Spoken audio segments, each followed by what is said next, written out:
Olá, alunos! Seja bem-vindo a esta segunda aula da disciplina de Análise Matemática.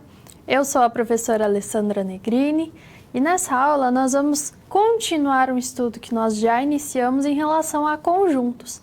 Nós já estudamos o conjunto de números naturais, inteiros e algumas definições importantes. Então, nós vamos prosseguir com o estudo de definições associadas aos conjuntos, investigando agora os conjuntos enumeráveis, os não enumeráveis e chegando então ao nosso conjunto de números reais, observando as propriedades e refletindo sobre por que a escolha por esse conjunto. Qual foi a vantagem em tomar esse conjunto em relação aos demais quando nós pensamos na estruturação da análise real? E uma questão que nós vamos investigar, principalmente no estudo dos conjuntos enumeráveis, é a noção de infinito. Bom, nós sabemos que o infinito não é um número. Eu não posso operar com o infinito como eu opero com os números inteiros, por exemplo. Eu não consigo identificar o valor de zero menos infinito, infinito menos infinito, zero elevado a infinito. Então, são todas representações que são classificadas como indeterminações, o que é estudado, inclusive, na parte de limites. Então, diferente dos números reais, o infinito é uma noção que nós utilizamos na caracterização dos conjuntos. Então, nós já vimos que conjunto de números naturais, inteiros, racionais, reais, são todos conjuntos infinitos. Eles apresentam uma infinidade de elementos. Mas o que nós podemos dizer a respeito dessa infinidade? Será que todos os conjuntos teriam as mesmas quantidades de elementos? Será que os infinitos associados a todos esses conjuntos são iguais? Será que existem infinitos maiores do que outros infinitos? Então, nós vamos estudar essas relações por meio do conceito de enumerabilidade de um conjunto. Então, vamos acompanhar agora quais são os principais temas dessa aula. Então, nós vamos iniciar pela ideia de conjunto enumerável. Então, como que eu classifico um conjunto enumerável?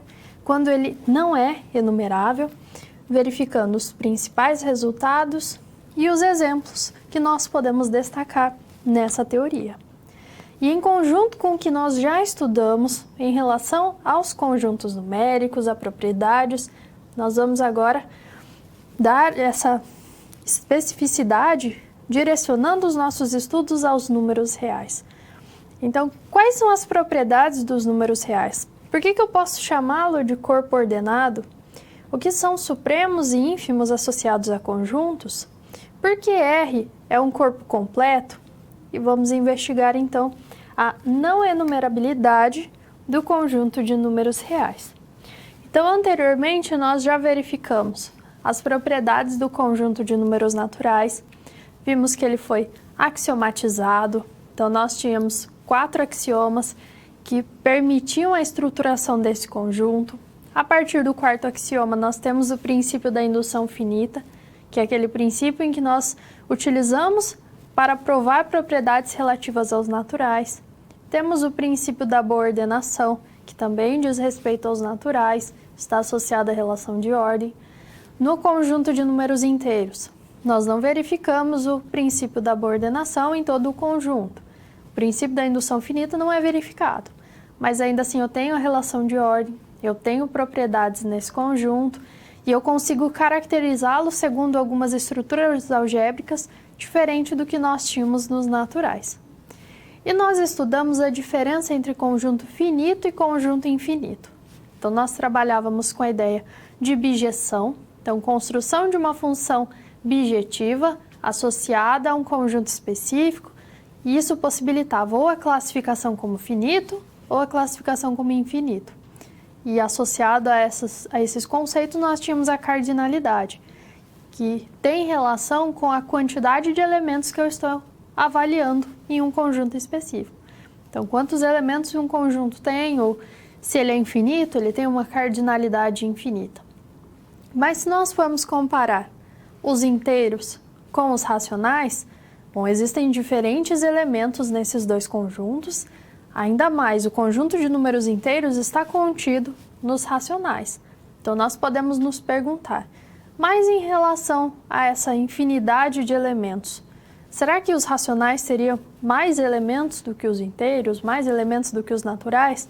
Né? Aparentemente, nós temos essa impressão, mas e no seu aspecto formal? O que eu posso concluir em relação a essa comparação?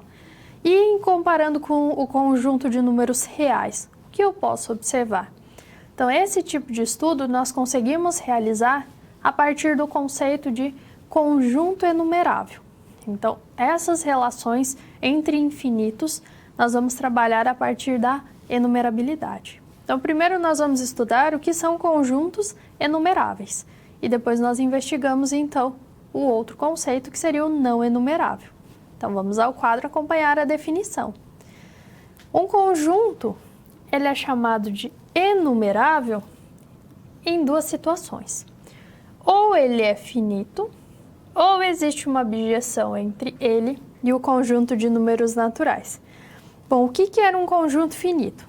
Ou ele era vazio, ou eu conseguia construir uma abjeção entre algum conjunto do tipo índice n no conjunto que eu estou estudando. Quem que era esse I, índice n? Ele é formado por todos os números naturais entre 1 e n. Então, veja, um conjunto ele é enumerável, primeiro se ele for finito. Logo, todo conjunto finito, nós conseguimos relacionar com o conceito de enumerabilidade. Então, todo finito sendo enumerável. Ou então, se ele for infinito, eu posso construir uma abjeção entre os naturais e o conjunto. Abjeção, então, uma função que é injetiva e sobrejetiva. Então, um conjunto enumerável é um conjunto que é equivalente ao conjunto de números naturais. Perceba a diferença. Quando eu defini um conjunto finito, eu construí uma abjeção, mas é com uma parte, com um conjunto finito dentro dos naturais. Quando eu defino a enumerabilidade, eu construo uma abjeção com o conjunto dos números naturais por completo. Então, temos essa diferença entre esses dois conjuntos. Então, se eu estou estudando um conjunto infinito, eu preciso avaliar se ele é enumerável ou não. Eu só digo que ele é enumerável se eu consigo construir alguma abjeção. E essa função objetiva ela é uma enumeração dos elementos do conjunto X. Então, ela permite uma listagem desses elementos. Então, assim como eu contava os elementos de um conjunto por uma abjeção, aqui eu enumero os elementos a partir dessa abjeção. Então, eu construo uma lista. Então, veja, ao número 1, eu associo o primeiro elemento do conjunto. Ao número 2, o segundo elemento. Ao número 3, o terceiro elemento. E assim sucessivamente. Então, de certa forma, eu estou construindo uma ordem envolvendo esses elementos. De tal forma que cada número natural está associado de forma única a algum elemento desse conjunto. Então, quando eu classifico um conjunto como enumerável, eu primeiro avalio essas duas categorias. Se ele é finito, eu já concluo que ele é enumerável. Eu sei quantos elementos esse conjunto tem, é uma quantidade fixa, representada por um número real, então eu consigo avaliar esse conjunto como enumerável. Se ele for infinito, aí eu preciso construir uma abjeção, é uma função injetiva e sobrejetiva. Então, de certa forma, é uma correspondência biunívoca entre o conjunto de números naturais e o conjunto que eu estou estudando. Então, agora eu tenho uma relação entre dois conjuntos infinitos. Mas como que eu provo que um conjunto é enumerável? Eu preciso construir a abjeção. Então, se eu tenho o conjunto já com todos os seus elementos, eu preciso construir de alguma forma uma função que seja injetiva e sobrejetiva com o conjunto de números naturais. Vamos pensar no caso do conjunto de números inteiros. Como que eu associo os inteiros aos naturais? Então, nós vamos construir uma função que vai ser objetiva e que vai permitir esse tipo de associação. Então, vamos conferir no quadro. A nossa função objetiva ela vai ser dada da seguinte forma. Então, ela toma os elementos nos naturais, as suas imagens são inteiras, e ela vai ser uma função definida por partes. Então, quando o número natural n for ímpar, a imagem dele é n menos 1 dividido por 2. Se o n for par, a sua imagem é menos n dividido por 2. Se for o número 1, número 1 é um natural ímpar. Bom, 1 menos 1 dividido por 2, eu tenho 0 dividido por 2, que é igual a 0. Bom, então o número 1 eu associo ao 0. O número 2. 2 é um número par, um natural par. Então eu utilizo essa segunda expressão. Menos n, que é 2, dividido por 2, e resulta em menos 1. Se eu tenho o número 3, o natural 3, veja, eu sempre tomo valores em n e obtenho valores agora em z. O 3 é ímpar, então eu tenho a expressão 3 menos 1 dividido por 2. Isso resulta em 2 dividido por 2, que é igual a 1. Veja, o número ímpar eu associei a 0, a 1, enquanto que o número par eu associei ao número negativo. Então, com essa bijeção, eu vou ter que os números naturais ímpares eu associo ao conjunto de números inteiros não negativos. Então, eu associo aos positivos e ao zero. Já o conjunto, a parte dos naturais, que é composta por números pares, eu vou associar ao conjunto de números inteiros negativos. Então, não positivos e não nulos. Então, eu associo o meu conjunto de números naturais, dividindo de tal forma a relacionar tanto com os números positivos, o zero, quanto com os negativos. Então, veja, eu tenho uma função que é uma bijeção, eu tenho essa correspondência biunívoca.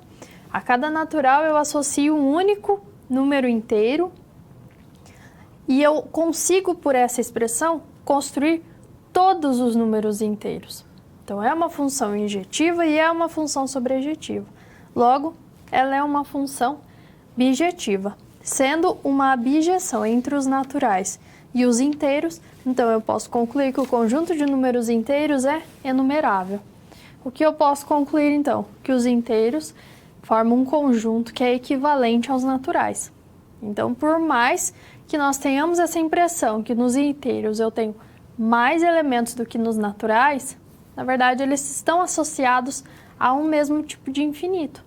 Porque quanto mais inteiros eu acrescento, mais naturais eu tenho associados a eles. Porque, lembrando, é um conjunto infinito, tanto o conjunto de números naturais quanto os inteiros. Então, eu posso construir naturais e inteiros indefinidamente. E com essa expressão, então, eu consigo associar todos os naturais a todos os inteiros.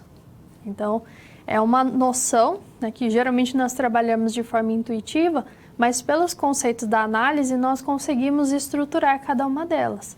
Então, quando eu digo que eu posso comparar os infinitos associados aos conjuntos, é que na verdade eu estou comparando os conjuntos pela enumerabilidade. Então, se eu tenho que z é equivalente a n, a cardinalidade infinita associada a z também está associada a n. Eu consigo essa bijeção entre os conjuntos. Mas a definição não é a única forma que nós temos de provar que conjuntos são enumeráveis. Se eu construo bijeção com os naturais, principalmente pensando no caso infinito, eu consigo provar que o conjunto é enumerável. Mas em alguns casos, convém utilizar outros resultados em que nós vamos conseguir obter mais rapidamente, com uma menor quantidade de argumentos, a comprovação de que um conjunto é ou não enumerável. Então, nós vamos conhecer alguns desses resultados agora, inclusive nós vamos trabalhar com um processo de demonstração associado a um deles. Então, vamos ao quadro, e aqui nós temos o primeiro resultado, que é em relação a produto cartesiano. Bom, se eu tenho dois conjuntos A e B, ambos enumeráveis, então o produto cartesiano entre eles também vai formar um conjunto enumerável. Então, sempre, produto cartesiano entre conjuntos enumeráveis gera um conjunto enumerável. A reunião de uma família enumerável de conjuntos enumeráveis é enumerável. Bom, vamos separar em partes esse resultado. Primeiro, eu tenho alguns conjuntos enumeráveis. E eu construí uma família desses conjuntos. Então, eu tinha diversos conjuntos, todos enumeráveis, e eu construí uma família envolvendo esses conjuntos.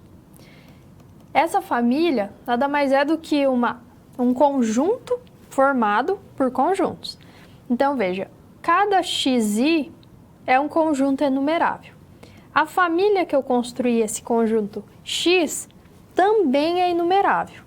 Logo, quando eu construo um conjunto A, formado pela união de todos esses xis, com is variando de 1 até o infinito, bom, esse conjunto A, que é a união de todos esses conjuntos xi, também vai ser enumerável. Então, veja, eu parti de uma coleção de conjuntos enumeráveis, construí um outro conjunto enumerável a partir deles. Então, tendo essas condições, quando eu construo a união dos conjuntos iniciais, ela também vai ser enumerável. E o outro resultado é que todo conjunto infinito contém um subconjunto infinito enumerável. Então, veja, é um conjunto infinito qualquer. Por exemplo, se eu tomo o conjunto de números reais, ele é infinito. Então, ele possui um subconjunto que é infinito e é enumerável. Por exemplo, o conjunto de números naturais.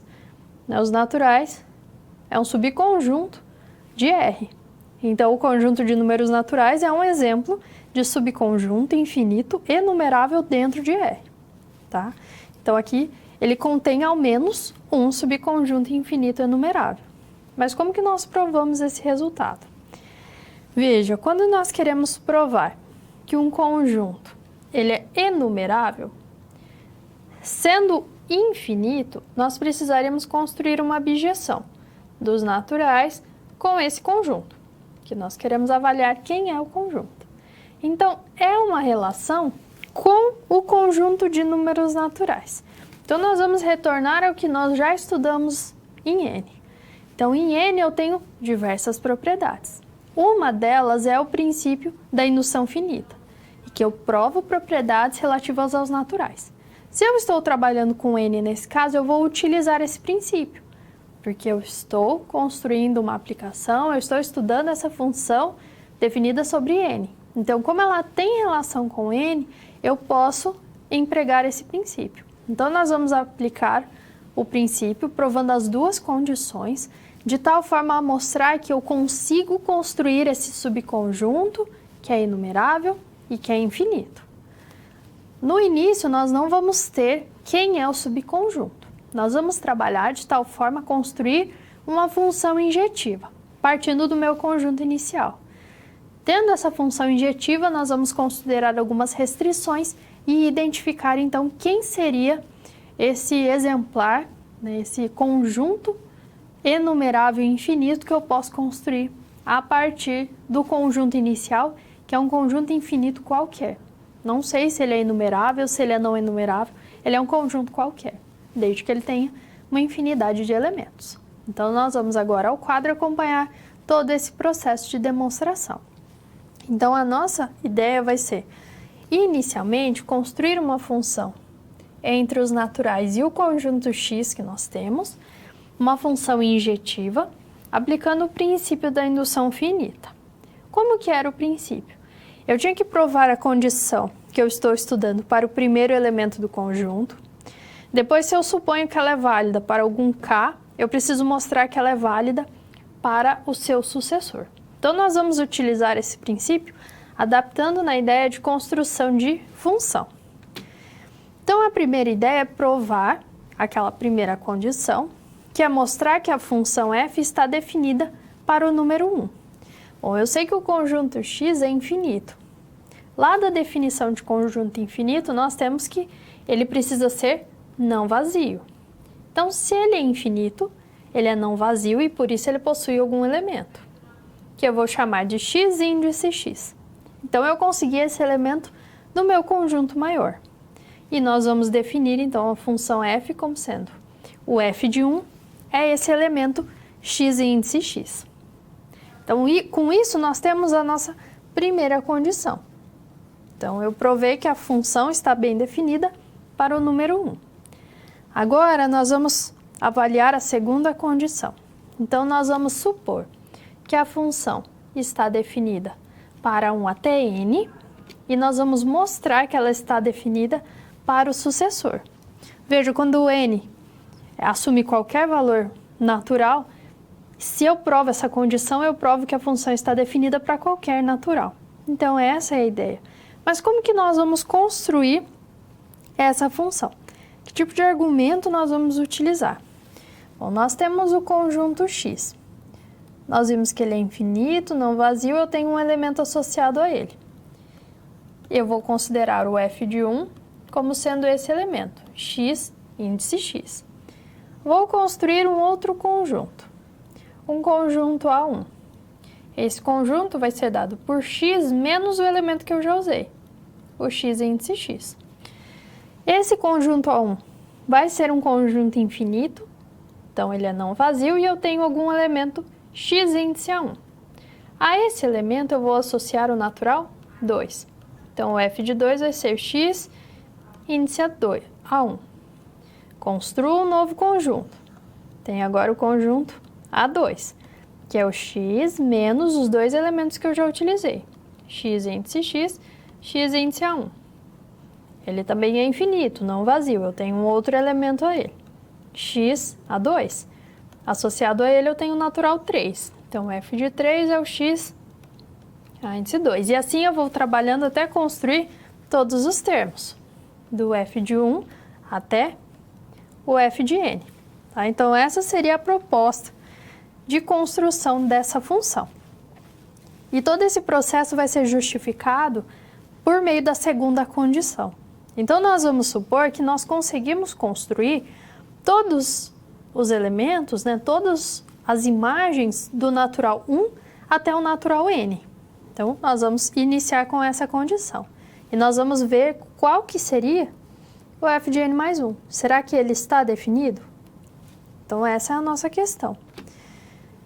Vamos tomar um conjunto AN, que é o conjunto x, menos todos os elementos que eu já utilizei. O x índice x, o x índice A1, assim como nós vimos na construção. Então, todos aqueles que eu já utilizei. Pela hipótese de indução, bom, a função está bem definida para o 1 até o n. Então, quando eu restringo a minha função ao domínio IN, que é aquele formado pelos naturais de 1 a n, essa função está bem definida, porque eu supus que a minha função estava definida nesse caso, que ela estava definida até o n. Essa função, ela não é sobrejetiva. Essa da restrição, o f de n a x, ele não vai formar, então, uma função sobrejetiva. Mas como que nós justificamos? Bom, se a função f fosse sobrejetiva, veja, nós temos f de n em x. Se ela fosse sobrejetiva, quer dizer que a todos os elementos de x eu tenho algum elemento de 1 a n associado a ele. Sendo, então, esse n finito, então o conjunto x precisaria ser finito também. Não teria como eu associar todos os elementos de n com infinitos elementos de x. Então, eu precisaria que x fosse finito. Só que isso é um absurdo. Por quê? Porque o conjunto x, por hipótese, ele é infinito. Por isso que essa função f não pode ser sobrejetiva, a função da restrição. Nós temos resultados que permitem comparações com essa ideia de sobrejetividade, com a enumerabilidade, com conjuntos finitos, como é o caso desse resultado. Se f de x e y é sobrejetiva e o x é inumerável, o y é inumerável. Então, eu consigo estabelecer relações entre o domínio e o contradomínio de uma função com os conceitos de sobrejetividade, injetividade, também o conjunto finito e os conjuntos enumeráveis. Então, é importante sempre observar que relações que eu consigo estabelecer. Bom, então, até o momento que nós construímos no argumento, nós tínhamos a função f definida para 1. Depois, nós supomos que a função f estava definida de 1 a n. E agora, nós vimos que essa função f não pode ser sobrejetiva. Ou seja, existem elementos no conjunto x que ainda não foram associados a nenhum natural. Por isso que o conjunto AN, que é X menos os elementos que já foram utilizados, ele é diferente do vazio. Ele tem ainda algum elemento, porque ela não é sobrejetiva. Então, X não se resume somente a essas imagens. Eu tenho mais elementos do que essas. Então, se eu tenho mais, eu vou tomar um outro. Um X índice AN nesse conjunto. E a ele eu associo F de N mais 1. Então, F de N mais 1 é o X índice AN. Então, veja, nós conseguimos, supondo que a função era definida de 1 a N, ver que o conjunto X não contém somente esses N elementos, ele tem mais elementos, e eu consigo associar ao N mais 1. Então, isso conclui a definição de F pelo princípio da indução finita. Então, eu provei a primeira condição, F estava bem definida para o número 1. Depois, eu supus que F estava definida de 1 a N. E trabalhando com os conceitos envolvendo o conjunto X, eu vi que eu posso ainda definir o N mais 1. E lembre-se, o N é um número natural qualquer. Então, assim, eu defino o F de 2, o F de 3, o F de 100, o F de 1 milhão. Então, utilizando essa mesma argumentação, porque eu trabalhei de forma genérica, eu não especifiquei quem é o N. Ele foi indicado exatamente dessa forma para que ele conseguisse preencher todos os infinitos casos associados. Então, se o N fosse 2, então eu já tenho que o F de 2 está bem definido. Se o N é igual a 1 milhão, o F de 1 milhão está bem definido por essa caracterização. Então, esse foi o processo de garantir que a função está bem definida. Ou seja, eu tenho que todos os elementos do domínio estão associados a algum elemento no contradomínio e essa associação é única. Então, cada elemento tem uma única imagem. Vem lá da definição de função. Mas não era isso que eu estava procurando. Eu precisava de uma função, mas eu queria mostrar que ela era injetiva também. Então, nós vamos continuar a nossa demonstração. Então, nós queremos provar agora que a função f é injetiva. Então, com efeito, então nós vamos mostrar que, de fato, a função é injetiva. Eu vou tomar dois números naturais quaisquer diferentes. Então, como que eu provava que uma função é injetiva? Dois elementos no domínio diferentes têm imagens diferentes. Qual que é a minha função f? Ela vai de n em x. Então, agora eu estou tomando a função definida em n, porque eu vi que ela está definida a todos os naturais pelo princípio da indução finita. Então, eu vou tomar mn diferentes, em que m é menor do que n. Tá? Então, eu poderia tomar maior, mas como eles são genéricos, eu posso adotar esse caso. Bom, se m é menor do que n, então o m ele precisa estar nesse intervalo de 1 até o n menos 1. Se ele é um número menor do que n, ele é um desses naturais, de 1 até n menos 1. Então, o f de m, que é a imagem dele, que está no conjunto x, pertence a esse conjunto, do f de 1 ao f de n menos 1. Então, ele vai ser um desses elementos. Mas nós vimos que o n é maior do que todos esses elementos. Então, o f de n não está nesse conjunto. Ele está fora do conjunto. Veja, eu tenho um número ou um elemento que está em um conjunto e tem um outro que não está no conjunto. Se isso acontece, necessariamente os dois elementos são diferentes. Então, o f de m é diferente do f de n. Então, eu tomei dois números naturais diferentes e provei que as imagens desses números também são diferentes. Estão no conjunto x, mas são diferentes. E isso implica, então, que a função f, ela é de fato injetiva. Então, essa função que eu construí de n até x, ela é injetiva. Mas como que eu provaria que esse conjunto, ele é um conjunto enumerável? Bom, eu precisaria, então, provar que ela é injetiva e sobrejetiva. Eu não vou conseguir avaliar nesse caso porque eu não tenho mais propriedades sobre x. Mas eu sei que, se eu tomo essa função e eu trabalho com uma restrição dela, então eu não vou tomar mais o meu contradomínio como sendo todo x. Eu vou tomar o meu contradomínio como sendo o f de n. Quem que é esse conjunto f de n? Ele corresponde à imagem da minha função f. Então, são todos os elementos de x que eu estou utilizando na definição de f. Essa função agora, ela é uma função bijetiva, ela é sobrejetiva. Por quê? Porque o contradomínio coincide com a imagem. Porque eu escolhi que o meu contradomínio fosse a imagem. Então, quando eu restringo o contradomínio, eu tenho agora uma função f que é bijetiva. Se ela é bijetiva, veja, f de n, que é a imagem da minha função f, ela está associada ao conjunto de números naturais por uma bijeção.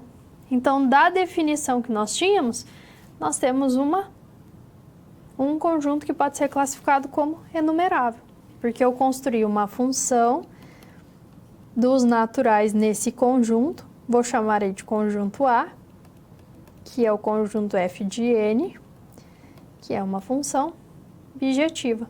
Se ela é bijetiva, uma bijeção com os naturais implica que o conjunto é equivalente aos naturais, ou seja, ele é enumerável.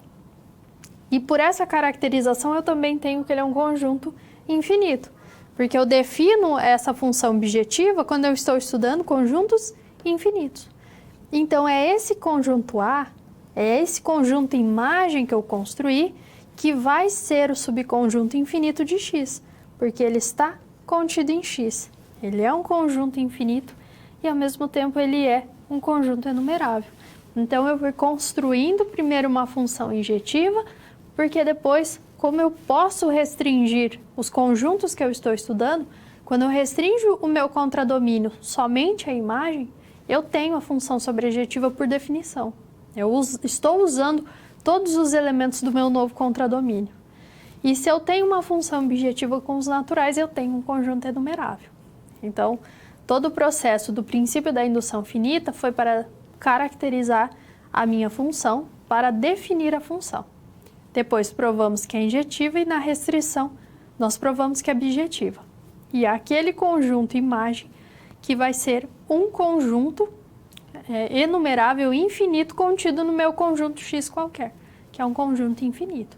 Então, existe ao menos um subconjunto enumerável infinito em cada conjunto infinito.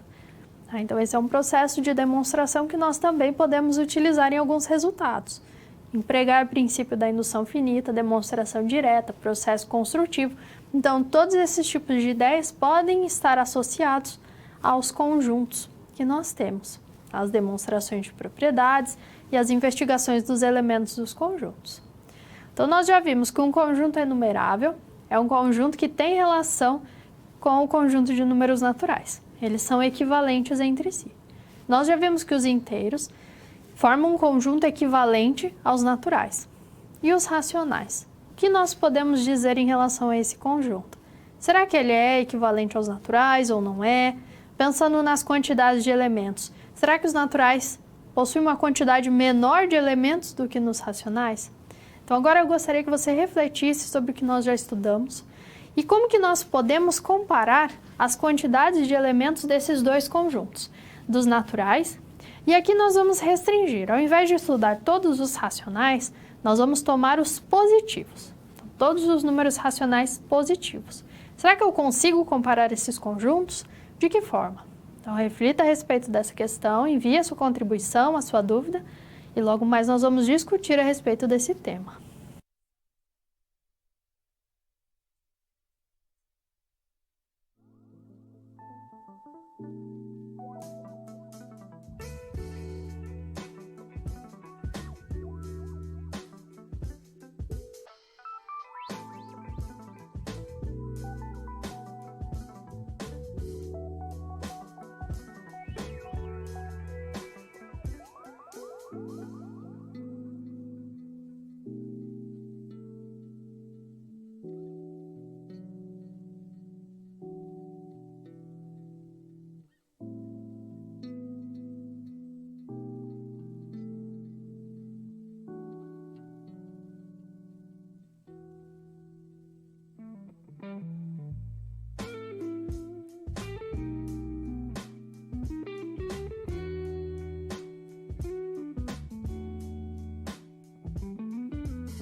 Bom, então nós vamos investigar agora o conjunto de números naturais e o conjunto de números racionais positivos.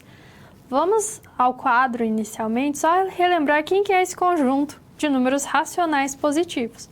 Então, ele é formado por todos os números na forma A sobre B, com A e B, números inteiros positivos. Então, nós vamos tomar somente as frações positivas. E o que nós queremos investigar em relação a esse conjunto? Será que esse conjunto tem mais elementos que os naturais? Ou será que eu tenho uma equivalência entre eles? Será que os infinitos associados a esses conjuntos são iguais? Então, essa é a nossa proposta. Então, nós vamos buscar construir uma estrutura que nos auxilie a contar os elementos desse conjunto. Então, como que é esse processo de contagem? Nós vamos associar com os naturais. Então, nós vamos construir uma sequência envolvendo os números desse conjunto, dos racionais positivos. E nós vamos observar que eu consigo sempre um número natural associado a algum racional positivo. Então, eu consigo essa equivalência entre os conjuntos. Então, nós vamos retornar ao quadro e vamos construir agora uma tabela, uma representação da seguinte forma. Na primeira coluna, nós temos aqui a identificação dos numeradores dos números racionais positivos. Na primeira linha, nós temos a indicação dos denominadores desses números. Então, quando eu trabalho com interseção linha-coluna, eu construo cada uma das frações. Por exemplo, se eu trabalho com essa linha, que temos o número 3, com a coluna, que temos o número 1, nós temos o número 3 sobre 1.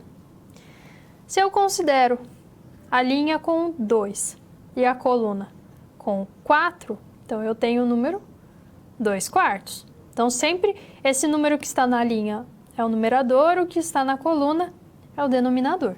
Então, aqui nós vamos incluir todas as frações positivas, mesmo as frações equivalentes. Apesar delas assumirem os mesmos valores, se eu trabalho, por exemplo, com a representação decimal, elas são frações diferentes. Então, nós vamos restringir, então, essa parte interna da nossa representação e vamos agora contar esses elementos. Então, veja, eu considerei 1 sobre 1, depois 1 meio, avaliei 2 sobre 1, 3 sobre 1, 2 sobre 2, 1 terço, 1 quarto, 2 terços, 3 meios, 4 dividido por 1 e assim sucessivamente. Veja, o que é esse processo? Eu construí uma sequência envolvendo esses números. Na verdade, eu construí uma enumeração associada aos racionais positivos. Então, por mais que nós tenhamos essa impressão que os racionais eu não tenho como associar aos naturais, eu consigo esse tipo de associação, porque o conjunto dos números racionais positivos tem a mesma cardinalidade dos números naturais. Ele é também um conjunto enumerável. Então, eu consigo também enumerar os seus elementos, trabalhar com uma equivalência com os naturais. Então, a cardinalidade infinita dos naturais é a mesma cardinalidade infinita dos racionais positivos, ainda que exista essa impressão de que existem muito mais racionais do que números naturais. E se eu quero agora o conjunto Q por completo? Bom, agora eu quero números positivos, negativos, eu quero todos os números racionais. Esse conjunto é também enumerável. Eu posso pensar na construção de uma abjeção com os naturais, mas aqui nós vamos recorrer a uma outra estratégia, que é a estratégia de associar com outro conjunto enumerável. Então, aqui nós vamos tomar o conjunto dos números inteiros e os inteiros não nulos. Tá? Z, ele é enumerável, Z asterisco, ele está contido em Z. Então, ele vai ser também enumerável. O produto cartesiano entre eles vai ser também enumerável. Nós vamos construir uma função do produto cartesiano nos racionais da seguinte forma. O par ordenado mn vai ser levado na razão m sobre n. Veja, o primeiro elemento, o e, pertence a z e o n pertence ao z asterisco, os inteiros não nulos. Então, com isso, eu tenho a construção de todos os números racionais, sejam positivos ou negativos ou mesmo o zero. Então, eu consigo representar todos os elementos. Então, eu consigo, nesse caso, uma bijeção. Então, ela é uma função bijetiva. Nós podemos estudar que ela é injetiva e sobrejetiva ao mesmo tempo. E nós temos essa associação agora com um conjunto que é enumerável.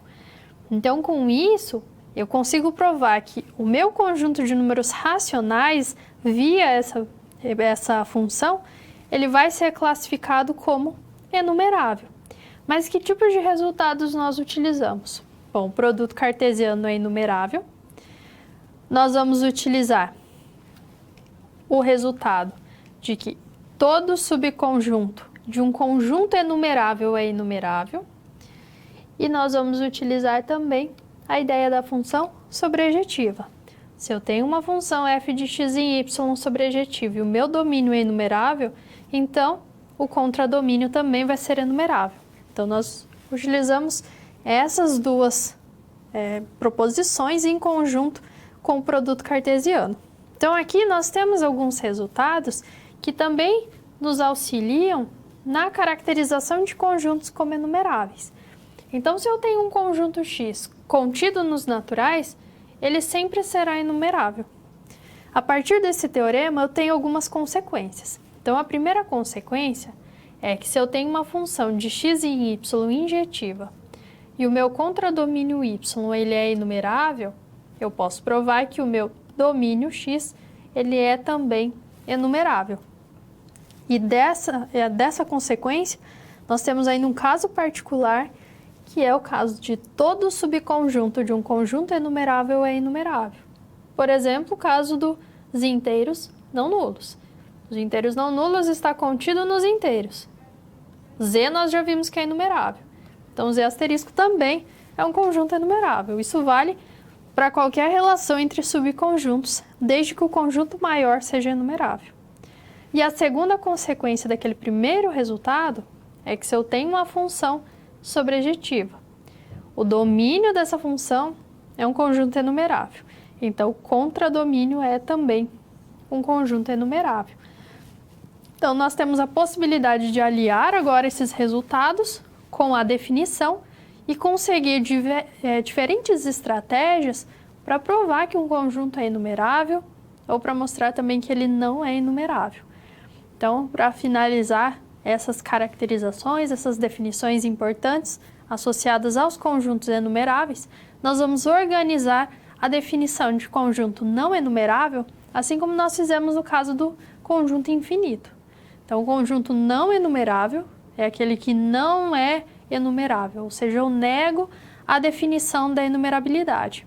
E aí eu consigo construir a seguinte informação. Acompanhe no quadro. Então, um conjunto ele é não enumerável quando ele for infinito e eu não consigo estabelecer bijeção com os naturais. Então, veja, se eu tenho um conjunto finito, ele sempre vai ser enumerável. Os conjuntos que podem ser não enumeráveis são aqueles que são infinitos. E, além do mais, são aqueles que nós não temos relação com o conjunto de números naturais via bijeções. Então, um exemplo importante que nós podemos destacar é o conjunto dos números reais. Então, ele é um tipo de conjunto que é não enumerável. Os irracionais também formam um conjunto que é não enumerável. Então, é importante conhecer a definição primeiro do enumerável e ver que, de fato, quando eu nego essa definição, eu tenho a definição do conjunto não enumerável. E essas classificações estão associadas, então, às cardinalidades dos conjuntos. Então, o conjunto de números naturais e o conjunto de números reais, ambos têm cardinalidades infinitas. Porém, eu não consigo estabelecer uma equivalência entre esses conjuntos. Então, a cardinalidade infinita dos reais, ela é diferente da cardinalidade infinita dos naturais. Tá? Então, eu não tenho essa relação direta entre esses elementos. E é uma das condições que nós temos para o conjunto R e que permite toda a fundamentação da análise é essa caracterização de que R é um conjunto não enumerável. E conhecendo a definição de conjunto infinito, finito, enumerável, não enumerável, nós conseguimos ter um olhar mais crítico frente a muitas informações que são transmitidas, inclusive nos livros didáticos. Agora nós temos uma atividade para que você possa refletir com base nos conceitos que nós estudamos, com base nas características dos conjuntos. Então aqui nós temos um diagrama, que é um exemplar que nós temos, mas que nós encontramos nos livros didáticos da educação básica, que traz as relações entre os conjuntos numéricos. Será que existe algum problema nessa representação? Será que ela está adequada ou ela apresenta alguma informação incorreta? Como que você avaliaria agora esse esquema, considerando o que você já estudou até o momento? Então, reflita a respeito dessa figura e, na sequência, vamos discutir sobre ela.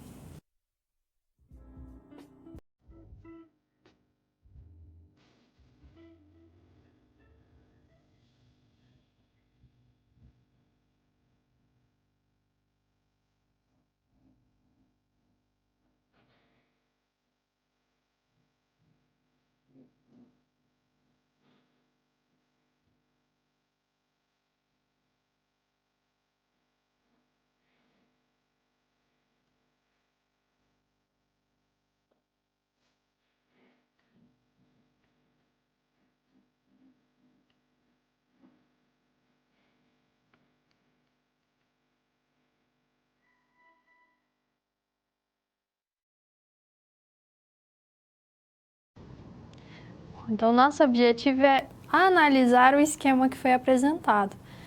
Durante o seu trabalho, exercendo então a sua profissão, você vai se deparar com esses tipos de esquemas nos mais variados materiais. Então, é importante que, por mais que você não vá trabalhar com um conjunto enumerável na educação básica, que você tenha esse conhecimento para que você possa passar as informações, organizar o seu material também de forma correta, em coerência com os conceitos teóricos da matemática. Então, pode parecer algo simples, uma representação, mas essa representação tem um significado. Todas as informações que estão presentes, elas têm um significado importante dentro da matemática. Então, nós não podemos simplesmente utilizar figuras, utilizar esquemas ou dos livros ou da internet sem nenhuma análise crítica a partir delas. Então, você precisa também desenvolver essa habilidade de conseguir observar os conceitos e verificar. Será que está correto? Será que está incorreto? Que tipo de ajuste eu poderia fazer para torná-lo algo mais próximo do que nós temos nos conceitos teóricos e que o meu aluno possa também compreender desde o 6º ano até o ensino médio. Tá? Então, nós vamos ao quadro e nós vamos observar principalmente 2 detalhes que estão presentes nesse esquema. Primeiro, se nós formos observar os conjuntos, bom, nós temos naturais, contido em inteiros, contido em racionais, contido nos reais. Os irracionais, contido também nos reais. Mas veja que existe uma região que está no conjunto de números reais, mas está fora dos racionais e fora dos irracionais. Então, na verdade, nós temos uma região que corresponde a um subconjunto de R que não é nem racional nem irracional. E isso não acontece, porque nós sabemos que R é dividido nesses 2 conjuntos. Eu tenho uma parte que é racional e a outra parte é formada pelos irracionais. Eu não tenho nenhum outro caso. Além disso, compare os tamanhos do conjunto de números irracionais com o conjunto de números racionais.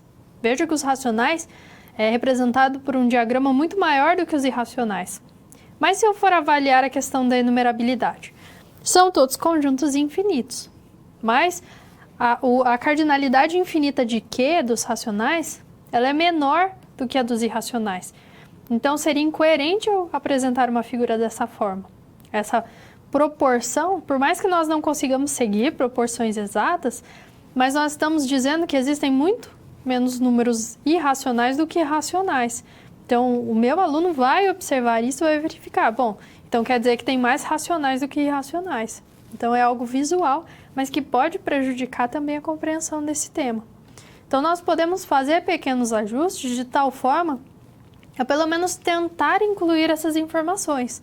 Então, veja nesse outro esquema. Agora, nós temos os reais, eu tenho a parte que é racional e a parte que é irracional. Eu não tenho nenhuma outra. Então, eu já tiro essa possibilidade de interpretação de que existe um número real que não é nem racional nem irracional. E eu mantenho uma certa divisão dessa questão da cardinalidade infinita. Os irracionais eu teria de forma intuitiva, então, mais elementos do que no conjunto de números racionais. Então, eu construo uma representação que procure não evidenciar, de fato, essas diferenças, que eu não tenho um enfoque nessas diferenças, mas que também não esteja totalmente correto, como foi aquele primeiro esquema. Então, não basta utilizar esses materiais, eu preciso interpretar e verificar, será que na teoria isso estaria correto? Será que quando foi estruturada a matemática, estruturado esse conjunto, foi assim que foi planejado? Então, todo o conhecimento teórico, mesmo que você não vá aplicar na prática, vai dar uma base para que em momentos como esse você consiga tomar decisões e decisões corretas com base nos conceitos teóricos. Então, após analisar essas informações que nós já temos sobre o conjunto de números reais, nós vamos agora analisar as propriedades específicas desse conjunto e refletir por que esse conjunto é tão importante. Quando eu comparo com os racionais, que vantagem que eu tenho? Então, nós vamos retornar ao quadro. Nós temos o nosso conjunto dos números reais. Sei que ele é dividido em racional e irracional. Tenho operações usuais sobre ele, adição e multiplicação. Esse conjunto, com as suas duas operações, ele é um corpo. Lembra o caso mais particular que nós temos de anéis. E temos as seguintes propriedades verificadas: a associatividade, a comutatividade das duas operações, o elemento neutro da adição é o 0, da multiplicação é o 1. Eu tenho o oposto relativo à adição, então eu tenho os simétricos associados à adição, simétricos associados à multiplicação, que são os inversos, e lembrando que inverso somente aos números reais que são não nulos, e tenho a distributividade associada às duas operações. Então, são essas as propriedades que me permitem a caracterização dos números reais como um corpo. Os racionais formam um corpo, nos inteiros e nos naturais eu já não tenho essa classificação. Eu tenho uma relação de ordem no conjunto de números reais. Nós vamos tomar aqui o conjunto de números reais não negativos e não nulos. Tá? Então, vamos só trabalhar com essa adequação. Então, eu quero os números reais positivos. Então, R mais asterisco. Esse conjunto, com as suas operações, ele é um corpo. E ele é também ordenado porque eu tenho uma relação de ordem entre esses elementos. Como ela é caracterizada? Bom, eu digo que o número real x é menor do que y quando y menos x for um número positivo. Então, a diferença entre esses números for positiva na ordem em que eu avaliei. Ou ainda que y é x mais uma constante positiva. Então, tomando o nosso r mais asterisco, então os r positivos, todos os maiores do que zero, eu consigo construir a relação de ordem e consigo comparar os números reais, inclusive pensando na reta real. Então, até o momento eu tenho um corpo ordenado. E devido à ordenação, eu consigo estudar um outro conceito importante que nós trabalhamos em cálculo, em geometria, em várias áreas, que é a ideia de valor absoluto ou então de módulo. Como que nós estudamos o módulo de um número real? O módulo de x, ou o valor absoluto de x, que é o número x entre barras, essa é a notação, ele assume o valor x se x for positivo, 0 se x for igual a 0 e menos x se x for negativo. Então, o valor absoluto de 3 é positivo, então é o próprio 3. O valor absoluto de 0 é o próprio 0. E o valor absoluto de menos 3, bom, menos 3 é negativo. O valor absoluto dele é menos esse número. Então, menos 3, que é igual ao 3. Então, é a ideia de valor absoluto que apresenta diversas propriedades que nós podemos provar a partir dessa definição. Então, o valor absoluto de x é 0 somente se o número x for 0. O valor absoluto desses opostos ele é igual. Então, o valor absoluto de 3 e de menos 3, ambos são iguais a 3. O valor absoluto do produto é o produto entre valores absolutos.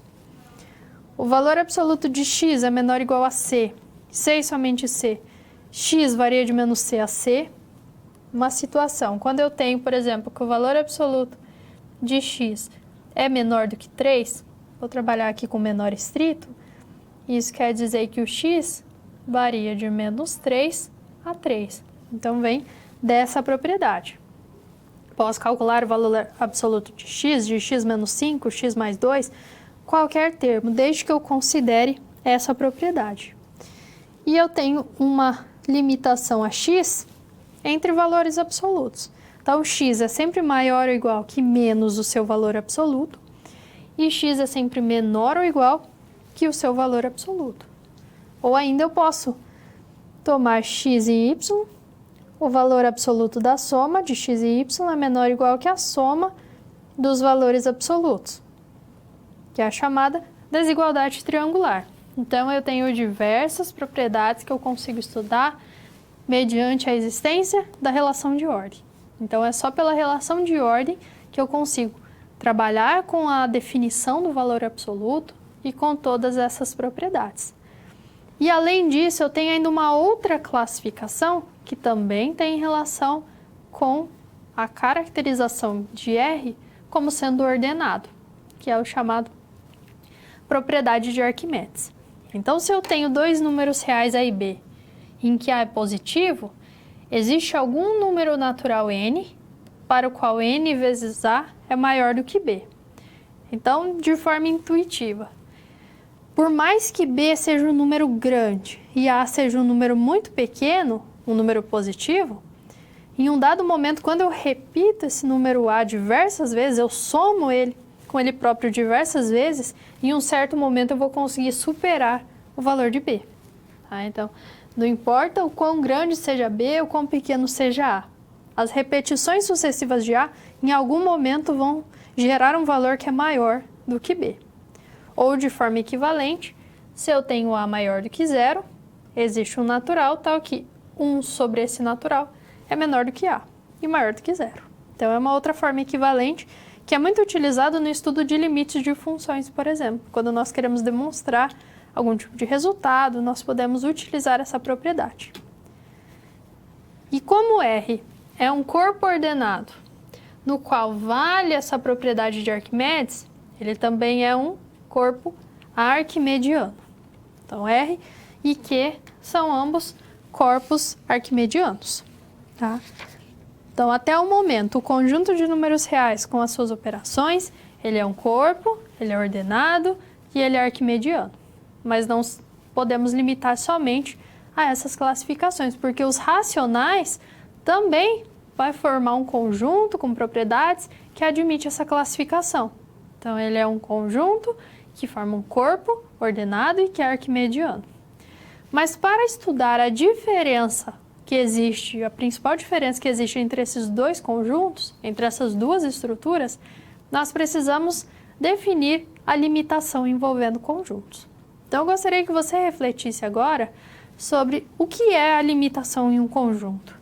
Que exemplos de conjuntos limitados nós podemos destacar? E por que esses conjuntos podem ser classificados como limitados? Que tipo de propriedade permite que eu afirme que aquele conjunto ele é um conjunto limitado?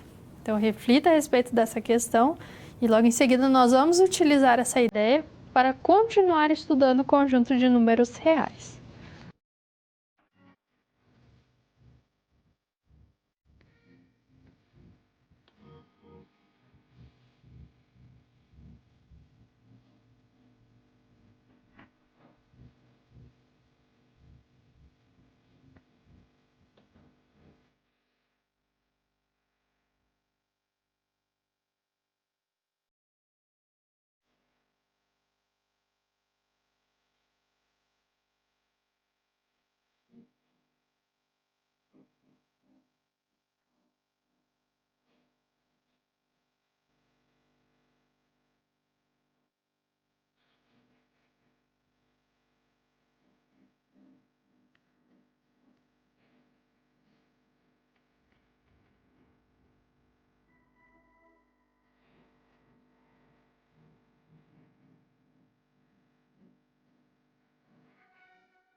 Nosso objetivo, então, é investigar em relação à limitação de conjuntos. Então, nós vamos já definir alguns conceitos importantes que possibilitam a classificação de um conjunto como limitado. Mas antes de trabalhar com essas limitações, tanto na parte inferior quanto na superior, vamos pensar aqui no intervalo fechado. Então, ao invés de estudar a limitação por um único conceito, nós vamos separar em dois casos: o limite inferior de um conjunto e o limite superior. E nós vamos ver que esses limites vão permitir a classificação de R como um corpo ordenado, que nós já vimos, mas um corpo completo. E é o que vai diferenciar do conjunto de números racionais. Então, nós vamos ao quadro estudar inicialmente a limitação superior. Então, um conjunto X contido em R, ele é limitado superiormente se existe um número real B que é maior ou igual que todos os elementos do conjunto. Maior ou igual que todos os X pertencentes ao conjunto que eu estou estudando. Quando esse B existe, ele é chamado de uma cota superior do conjunto. Mas se eu tenho, vamos supor na reta real, o intervalo de 0 a 1. Veja que o número 2 é maior ou igual do que todo elemento desse conjunto. 3 é maior ou igual que todo elemento desse conjunto. Meio também. Então, todos eles são cotas superiores. Mas eu não quero qualquer cota, eu quero essa que está o mais próximo possível do meu conjunto. Então, essa cota é a chamada supremo de um conjunto. Então, o supremo é a menor das cotas superiores. Porque dentre todas as que limitam superiormente o conjunto, eu quero aquela mais próxima. E a mais próxima, se eu penso na reta real, é o menor número que eu estou estudando. Então, ela é a menor dentre as cotas superiores. Então, um número B real, ele é o supremo de um conjunto se, primeiro, ele for uma cota superior e se ele for a menor dentre elas. Ou seja, se eu tenho outro número C real, que é também cota superior, necessariamente esse C é maior ou igual ao número B, maior ou igual do que o meu supremo. Então, o supremo é o menor número que eu tenho que limita superiormente o meu conjunto. Então, ele precisa ser uma cota superior e, além disso, ele precisa ser a menor dentre essas cotas superiores. Uma outra forma equivalente de avaliar o supremo é a seguinte: eu tenho lá um conjunto e eu tenho B como sendo o supremo. Se eu tomo um número um pouco menor do que B, eu sempre vou conseguir um elemento do conjunto entre o número que eu tomei e B. Então, o número B ele é supremo se para todo epsilon maior que zero, então para toda constante positiva, quando eu tomo B menos epsilon, esse número é sempre menor do que x para algum x do meu conjunto. Então, eu tomo um elemento um pouco menor do que B, eu tenho um elemento do conjunto maior do que ele. E quando o supremo ele é elemento do conjunto, ele recebe o nome de máximo. Então, esse é uma nomenclatura especial. Por exemplo, eu quero o conjunto formado por todos os x menores ou iguais a 10. Então, nesse caso, 10 é o meu supremo. Então, ele é uma cota superior, é a menor dentre essas cotas. E como ele pertence ao conjunto, então ele recebe o nome de máximo.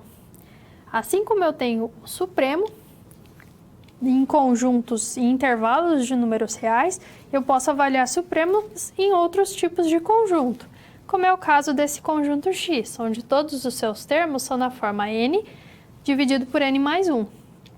Então, nesse conjunto, quando eu tomo um n qualquer, eu sei que n é menor do que o seu sucessor. Se eu divido os dois membros por n mais 1, eu tenho que n dividido por n mais 1 é menor do que 1. Além disso, esse número 1, veja, ele é uma cota superior, ele é maior do que todos os elementos de x. Mas, se eu tomo um epsilon maior do que 0, eu consigo um natural n tal que qualquer natural maior do que ele vai gerar números que são maiores do que o 1 menos epsilon, do que o meu supremo menos uma constante positiva, um número um pouco menor do que o meu supremo. Então, nesse caso, o número 1, ele é cota superior, ele é a menor dentre essas cotas superiores. Então, aqui é um exemplo que nós temos de como que nós provamos que é supremo pela segunda condição. Então, eu dou um epsilon e eu encontro um número do conjunto, veja, um número n sobre n mais 1, que é maior do que esse número que é um pouco menor do que o meu supremo, que é o 1 menos epsilon. Tá? Então, o supremo eu sempre penso na questão da limitação superior. Na limitação inferior, eu tenho um outro elemento, mas a definição é semelhante. Então, um conjunto X ele é limitado inferiormente se eu consigo um número real A, tal que A é menor ou igual a X para todo X do conjunto. Então, ele é um número que é menor ou igual a todos os elementos do conjunto. Quando ele existe, ele é a cota inferior de X. Bom, vamos retornar ao nosso intervalo 0, 1. Se eu tomo o número menos 1, ele é menor do que todos os elementos do meu intervalo.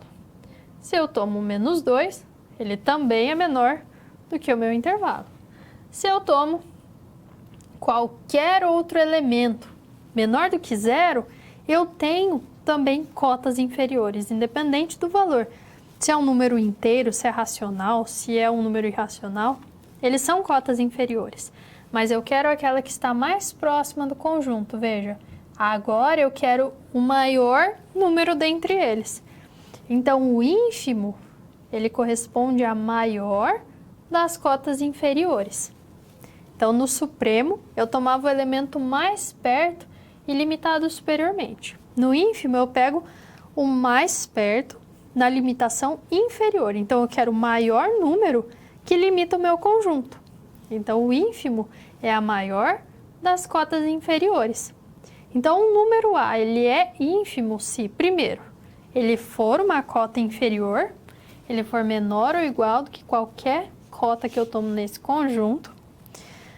E, além disso, ele é o maior valor dentre eles. Então, se eu tenho uma outra cota inferior, o número C real, e C é menor ou igual a X para todo X, ou seja, C também é uma cota inferior, esse número C ele é menor ou igual ao meu ínfimo, é menor ou igual a A. Então, no supremo eu tenho menor cota superior, no ínfimo eu tenho maior cota inferior. E se eu tenho supremo e tenho ínfimo, se eu tenho um conjunto limitado superiormente e inferiormente, então o meu conjunto X ele é limitado. Então, quando eu tenho cota inferior, eu tenho cota superior, eu tenho um conjunto que é limitado. E como que eu utilizo agora essas ideias no estudo de conjuntos dos números reais? Como que eu aplico essas definições? Então, nós vamos avaliar dois conjuntos, conjuntos A e B. Nós temos esses dois conjuntos com diferentes tipos de elementos e será que esses conjuntos são limitados? Será que eu tenho limitação nestes conjuntos? Existe supremo, existe ínfimo? Então, nós vamos avaliar juntos esses dois conjuntos. Veja, o conjunto A é formado por X pertencente a R, tal que X é maior ou igual a menos 1 e menor do que 4. Logo, esse conjunto é caracterizado pelo intervalo de menos 1 a 4, fechado em menos 1, aberto em 4. Quem que é o limite inferior desse conjunto? Nesse caso, é o extremo inferior do intervalo, é o menos 1. Então, o ínfimo é o menos 1, que é um elemento de A, porque eu tenho um intervalo fechado em menos 1. Quem que é o supremo? É o extremo superior que nós temos nesse conjunto. Então, o supremo é o número 4. Veja, ele não pertence ao conjunto A, porque eu tenho um intervalo aberto em 4. Então, mesmo que o ínfimo esteja no conjunto e o supremo não, eu caracterizo o conjunto A como limitado, porque existe limitação inferior e existe limitação superior. Diferente dele, veja, o conjunto B, ele é formado por todos os números reais maiores ou iguais a 7. Então, são todos os reais a partir de 7. É o intervalo fechado em 7 até mais infinito. Quem que é o limite inferior desse conjunto? É o número 7. Então, o ínfimo desse conjunto é o 7 e que pertence ao conjunto B. Mas eu tenho limitação superior? Eu não tenho porque, veja, o conjunto varia de 7 a mais infinito. Mais infinito, lembre-se, não é um número, é uma noção. E ela vai nos indicar, então, que nós estamos considerando todos os demais números reais a partir de 7.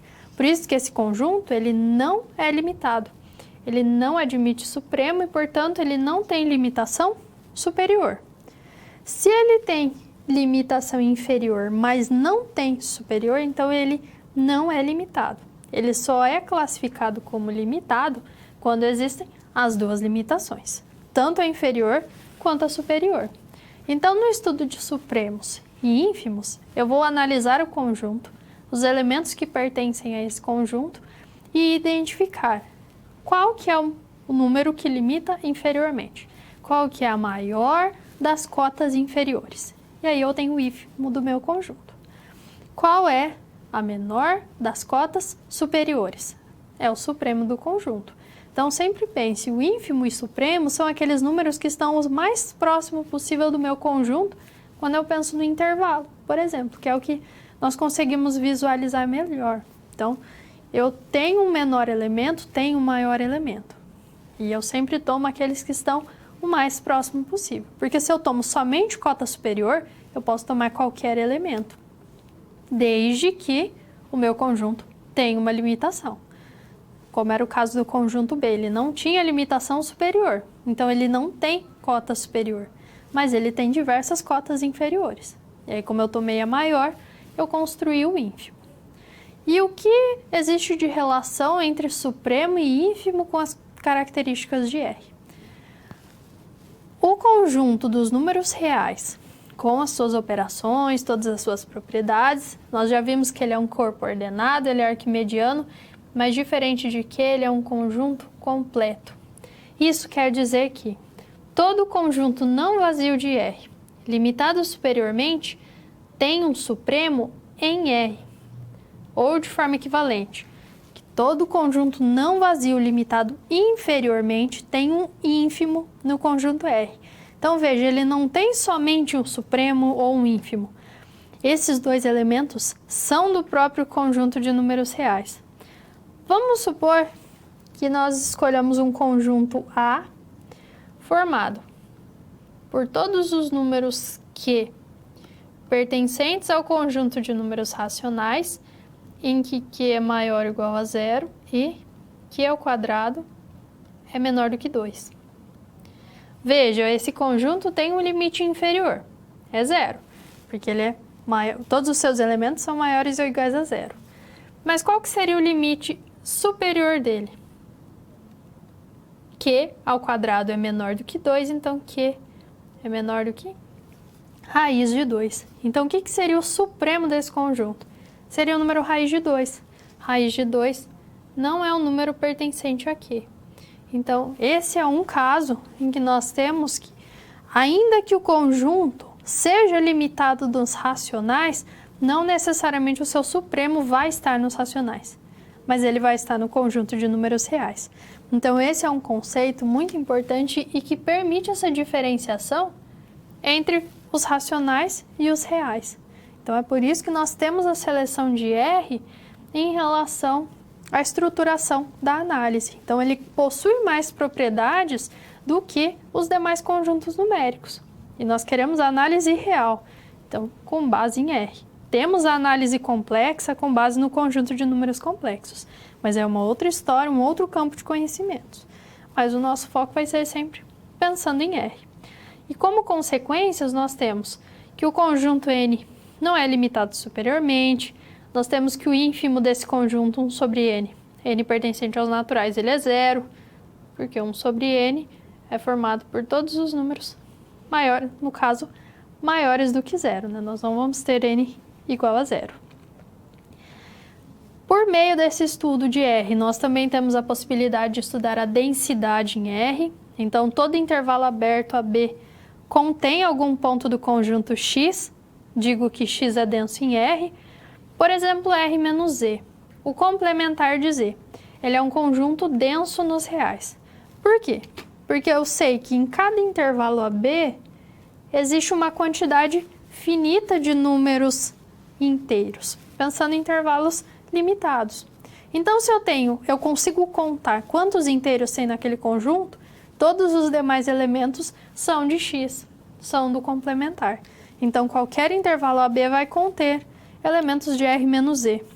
Isso acontece com os racionais também.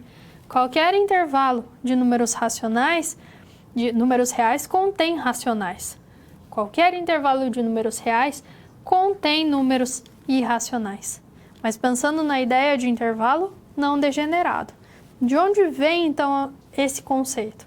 Primeiro, o conjunto de números reais ele não é enumerável.